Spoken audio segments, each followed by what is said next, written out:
Hello everybody, Andrew Casey at Hypersanitybooks. Today we'll be talking about The Ghost Whisperer as a case study around the subject matter of resolutions. There are a lot of resolutions within The Ghost Whisperer. It touches on a lot of difficult subject matter, and a lot of the characterization works so well for the show that helps the protagonist to help other people.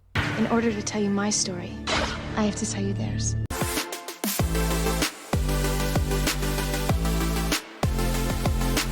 Number 10. Who is the Ghost Whisperer?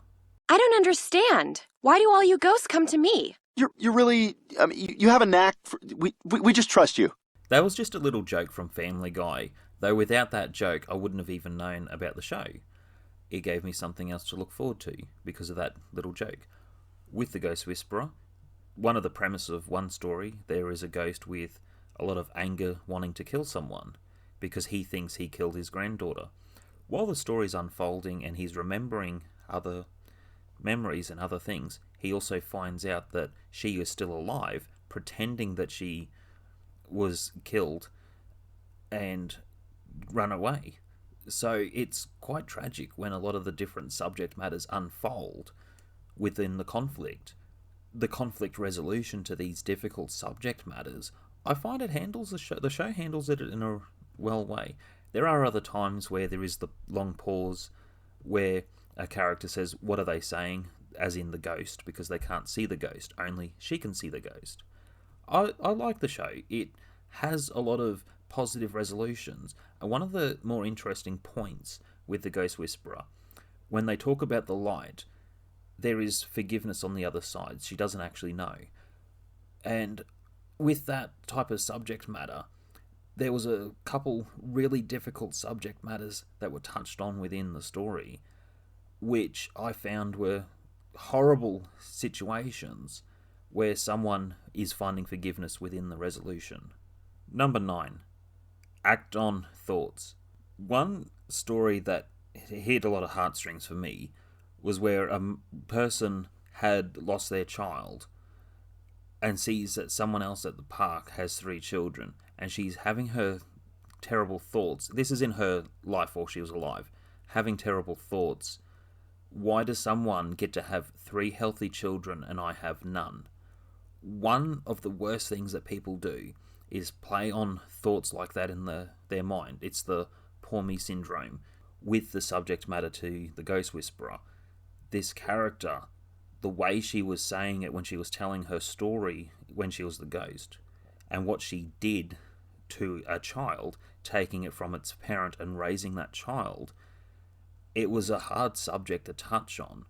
Within the resolution of the child being caught back up with the family, the hatred the child had for being abducted by this person, and then finding the forgiveness to be able to pass on into the light, even though she knows that she doesn't deserve it. And I'm not saying that anyone needs to be influenced by religion or different points of view or anything else.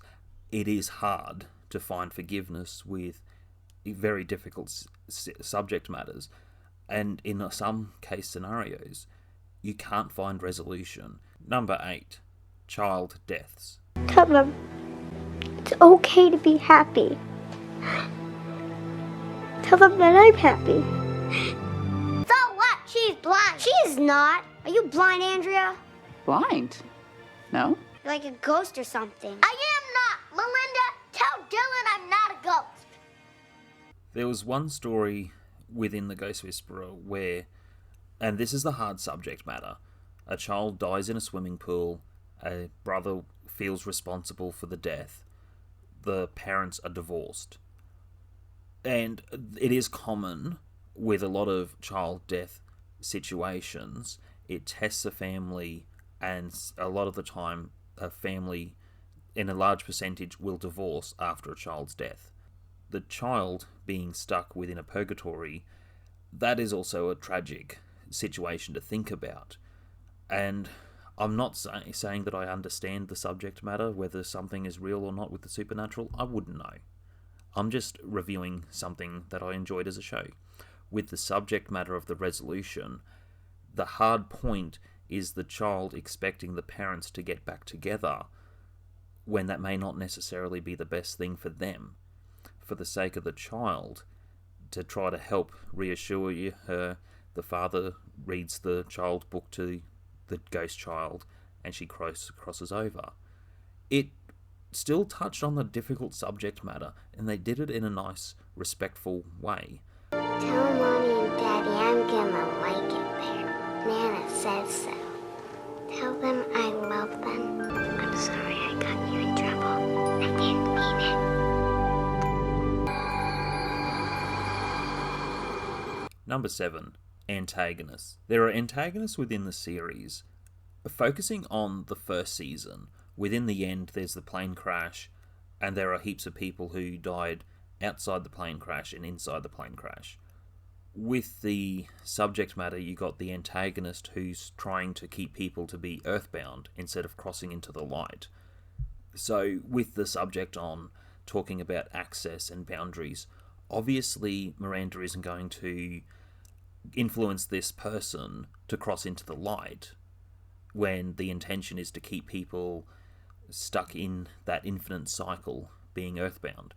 And the sad tragedy with the end of season 1, half find the light and the other half do not.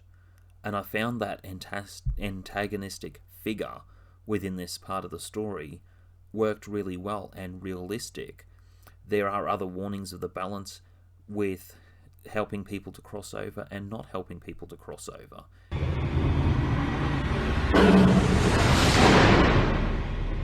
Number 6. Professor Rick Payne. I wish you could hear the argument I'm having with myself in my head right now. Professor Rick Payne, I like this character.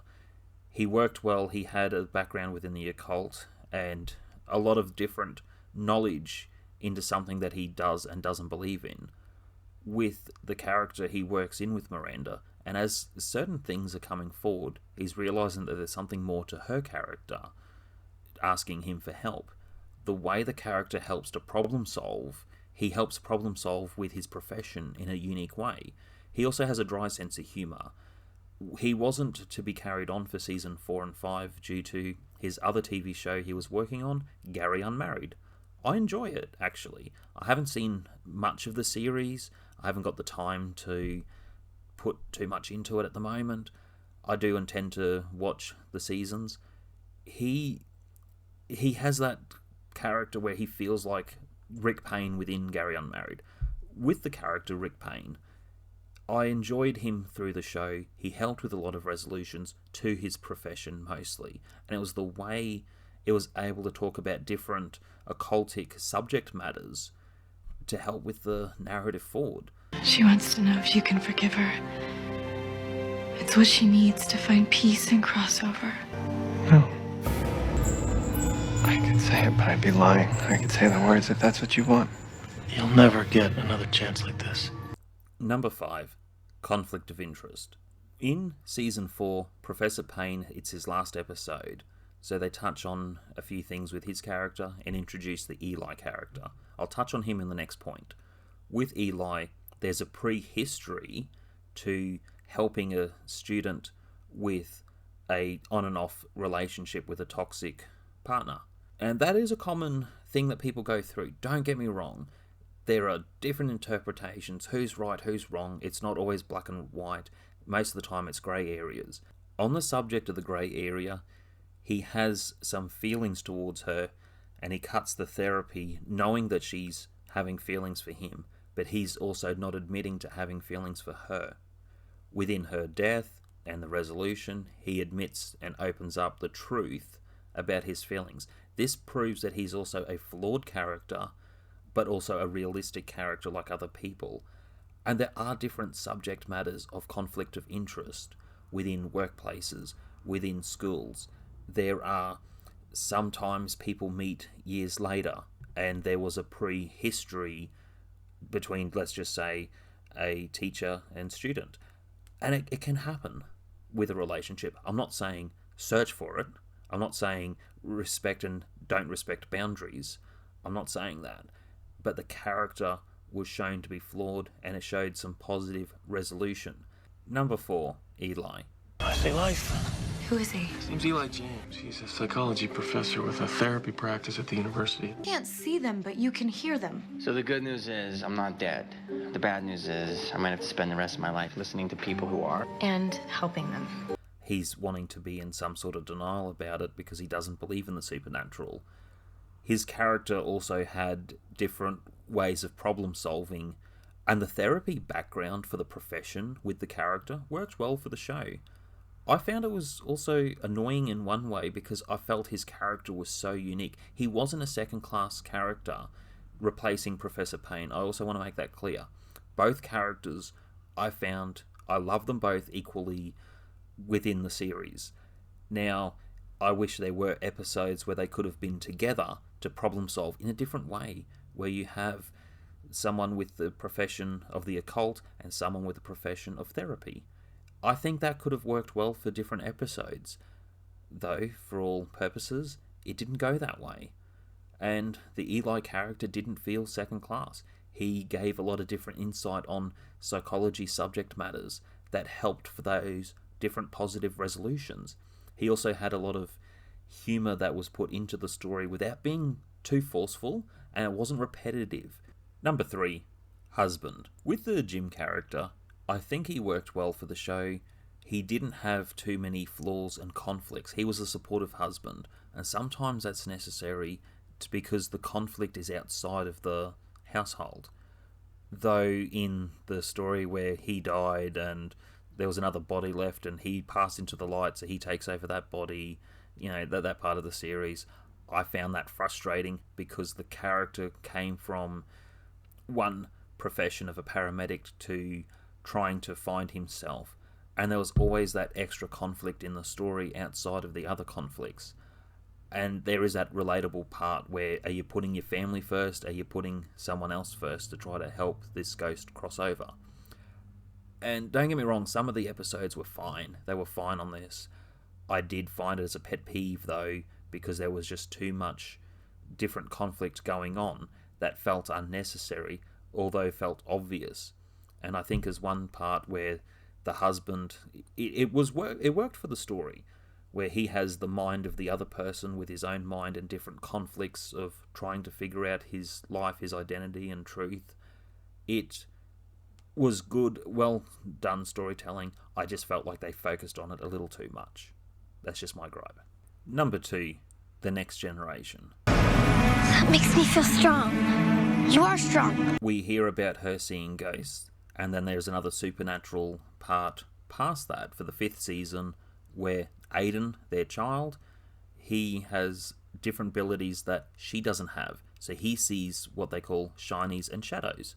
So there's a balance between conflict, and this is usually the children. This is talking about children who have passed on. And with some of the subject matter of mass deaths within a hospital with children, it touched on a subject matter in a respectful way. I also found there were other subjects with children that involved this child character to see things that the adults could not see, especially Miranda. So she felt like she was less of something compared to her child, but still trying to be the parent. And I liked this part. Number 1, search for identity. The bitches!